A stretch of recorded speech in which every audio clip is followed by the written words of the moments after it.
The armory was quiet in the way only war zones ever became, unnaturally still, as if the world itself was holding its breath. Metal racks lined the walls, rifles resting in perfect order. The faint smell of oil, burnt powder, and dust hung in the air. A single figure sat on a wooden bench beneath flickering fluorescent lights, methodically cleaning a weapon. She moved with calm precision. Every motion was controlled, no rush, no hesitation. To anyone passing by, she looked like support personnel, just another quiet technician or auxiliary operator assigned to the forward base. Her flight suit was worn but clean, sleeves rolled just enough to show oil-stained gloves. Her hair was tied back tightly. No makeup, no insignia that screamed authority. Just a woman cleaning her weapon. Around her, the base was tense. Outside the reinforced walls, chaos ruled. A Navy SEAL platoon was pinned down deep in hostile territory, surrounded, outnumbered, and running out of ammunition. Their extraction bird had been shot down. Drone coverage was gone. Satellite feeds were jammed. For the first time in years, command had no answers. Inside the operations room, voices overlapped. Air support is impossible, one officer snapped. Fast movers can't get through the anti-air net, another added. We're out of options, someone muttered. A general stood at the center of the room, fists clenched on the map table. His uniform was immaculate, but the lines on his face told a different story. He had sent men into hell, and now hell was closing in. Then the door opened. Boots echoed. Everyone turned. The general's eyes locked onto the woman from the armory as she stepped inside, weapon slung casually across her back. Some officers frowned. What is she doing here? This is a command briefing. Who let maintenance staff? The general raised his hand. Silence fell instantly. He stared at her for a long moment, then spoke calmly, but with a weight that crushed the room.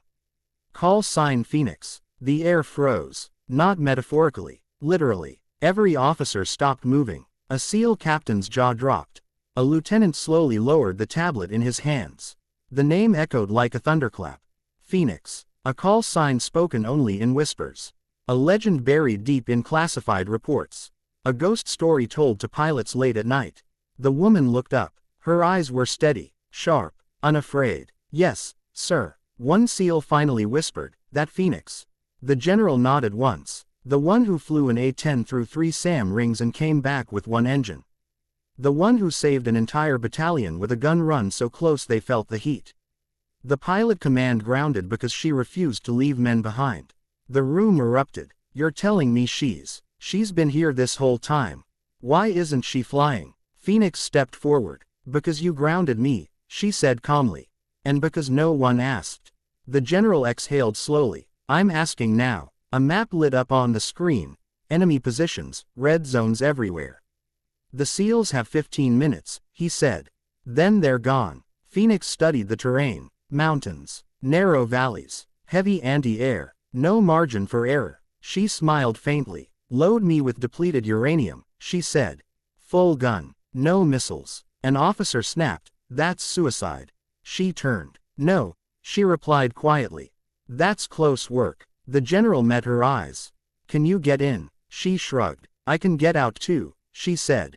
That's the difference. Minutes later, alarms blared.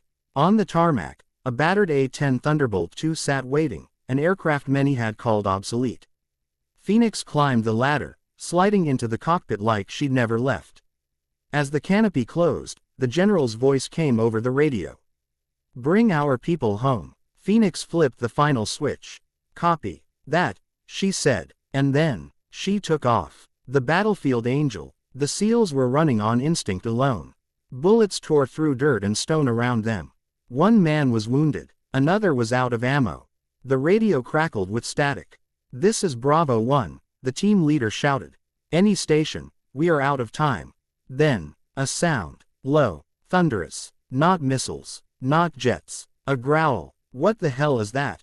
A SEAL yelled. The sky split open. The A-10 descended like a predator, flying impossibly low, below the ridge line, threading through enemy fire. Phoenix's voice came through the radio. Bravo 1, she said calmly. Phoenix is overhead. The SEALs froze. No way. Command said air support was impossible. Phoenix rolled the aircraft sideways. I don't do impossible, she replied. Mark your position. The enemy looked up just in time to see death. The Gao 8 Avenger roared. BRRRRRRRRRT. The ground exploded. Enemy vehicles vanished. Emplacements disintegrated. The shockwave rattled bones. Phoenix pulled up, looped back, and came in again, closer this time. A missile streaked past her canopy. She didn't flinch. Another gun run. Another wall of fire erased. On the ground, the SEALs stared in disbelief. She's flying inside the kill zone. She's insane. Phoenix's HUD flashed warnings. Systems failed. One engine took damage. She ignored it. One more pass, she whispered. The final run was so close the SEALs felt the heat. Then, silence. Smoke cleared. The battlefield was empty. Phoenix climbed hard, bleeding fuel but still flying. Area clear, she said. Extraction window open. Helicopters rushed in. Every SEAL made it out. Back at base, the A-10 landed roughly, sparks flying. Phoenix climbed out slowly. The general waited. So did every officer. No one spoke. Then the SEAL team leader stepped forward and saluted. I don't know why you were cleaning weapons instead of flying, he said. But you saved our lives. Phoenix returned the salute. I was never just cleaning a weapon, she said. I was waiting. The general nodded. Waiting for what? She looked at the aircraft behind her. For someone to remember my call sign. That night, the story spread. Not as rumor, not as myth, but as truth. She wasn't support. She wasn't underestimated. She wasn't forgotten. She was Phoenix. And legends don't die. They wait. The night after the extraction was quiet, but not peaceful. At the forward base, celebration was forbidden. No cheers. No music. Just nods of respect, firm handshakes, and long looks that said we know what you did. The SEALs cleaned their weapons in silence, each replaying the moment the sky itself had answered their prayers.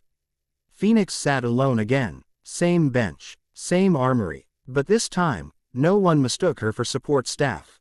The weapon in her hands wasn't an aircraft cannon or a rifle, it was memory. She wiped down the sidearm slowly, methodically, the way she always did after a mission that should have killed her.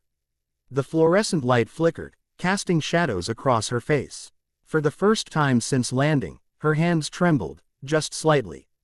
Not from fear, from restraint. A young airman hesitated at the doorway. Ma'am, he asked nervously. Phoenix didn't look up. If you're here to thank me, don't. He swallowed. Sir, ma'am, the general wants you in the briefing room. Immediately, she sighed, stood, and holstered the weapon.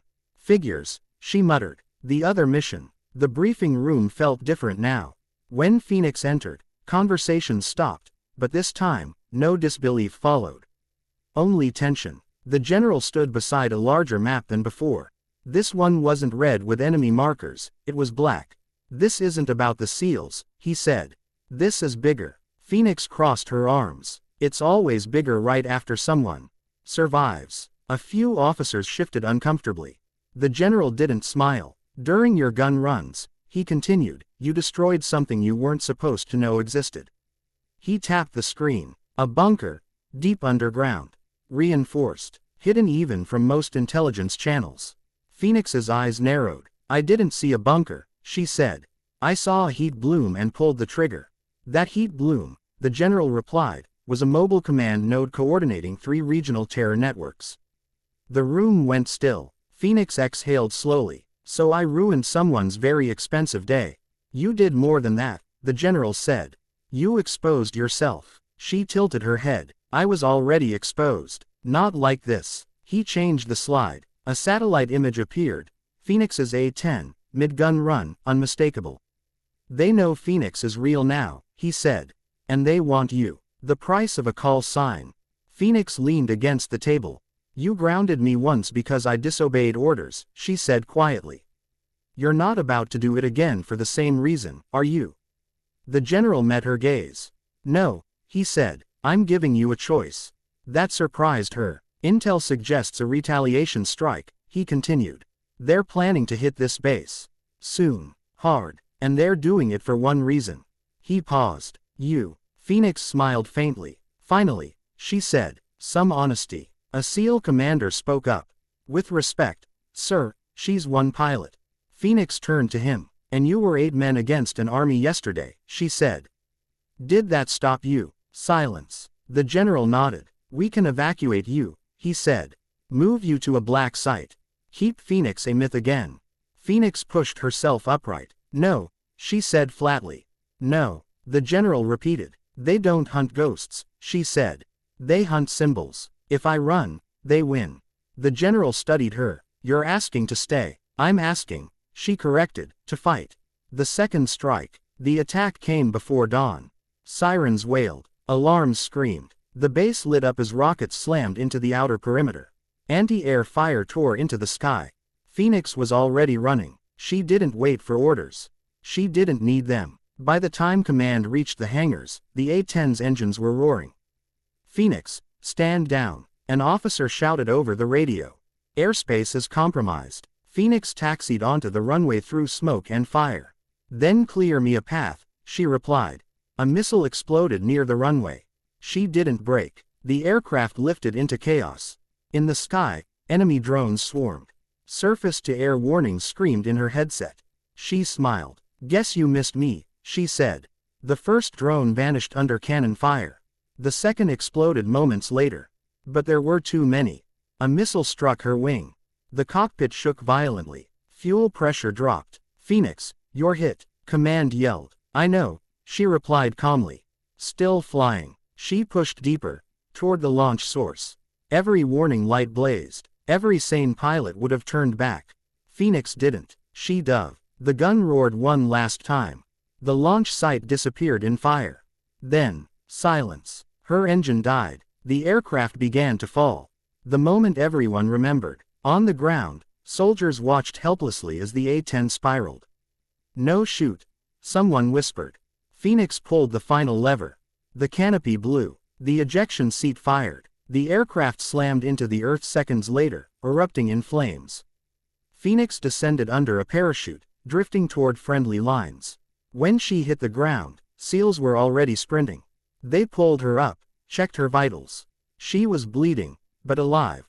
She looked at the burning wreckage in the distance. Well, she said hoarsely, that's going to be a write-up. A SEAL laughed despite himself. You just saved the entire base. She shook her head. No, she said. I reminded them why they were afraid. Later that day, the general stood before assembled troops. Some warriors fight from the shadows, he said. Some from the sky, and some become the reason the enemy hesitates. He turned to Phoenix. You're reinstated, he said. Full command authority. She nodded once. No smile, no salute, just purpose. Because legends aren't born in moments of glory. They're forged when the enemy comes looking for them. And finds the cost unbearable. If you want to see even better stories like this, make sure to subscribe to the channel, hit the like button, leave a comment, and press the bell icon for more updates.